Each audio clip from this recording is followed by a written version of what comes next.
माझ्यासोबत ना नेहमी असं होतं, काय ते सांगते तुम्हाला. बाजारातून काकडी घेऊन येते मुलांच्या डब्यासाठी सॅलड म्हणून देण्यासाठी. पहिले 1-2 दिवस मी आठवणीनं मुलांना काकडी देते आणि तिसऱ्या-चौथ्या दिवशी मग माझ्यासोबत नेहमी असं होते की मी विसरूनच जाते काकडी द्यायची आणि मग ती फ्रीजमध्ये तशीच राहते.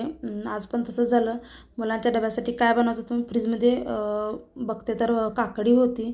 म्हणलं आज डब्याचा पण प्रश्न मिटला, पण नेहमी काकडी द्यायचं मुलांना विसरून जाते. मग म्हणलं आज मस्त असं काकडीचे थालीपीठ बनवूया, मुलांना ते पण आवडतात खूप.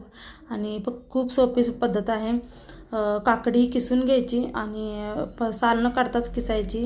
त्याच्यानंतर त्यामध्ये गव्हाचं पीठ घालायचं, 1 चमचा हरभऱ्याचं पीठ घालायचं, दही घालायचं, कोथिंबीर, मिरचीची पेस्ट, लाल तिखट, हळद, मीठ, काळे तीळ, पांढरे तीळ, तुमच्याकडे जे तीळ आहे ते तुम्ही घालू शकता.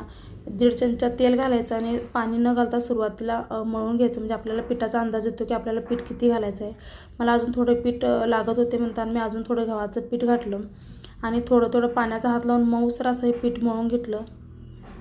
आणि मला हे डायरेक्ट तव्यावरतीच थालीपीठ करायचे होते म्हणताना मग मी तवा छान असा गरम करून घेतला आणि थालीपीठ जेव्हा थापायचं असते तव्यावरती तेव्हा गॅस बारीक करायचा, तेल सोडायचं आणि पाण्याचा हात लावून गोळा घ्यायचा आणि हे थालीपीठ तव्यावरती थापून घ्यायचं.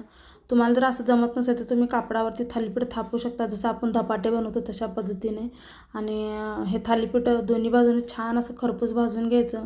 थोडंसं झाकण लावून घ्यायचं 1 मिनिटभर. आणि सुरुवातीचं थालीपीठ पहिला लवकर निघत नाही आणि नंतर तवा गरम होईल तसं सगळे थालीपीठ खूप छान असं निघतात आणि खुसखुशीत असे थालीपीठ तयार होतात.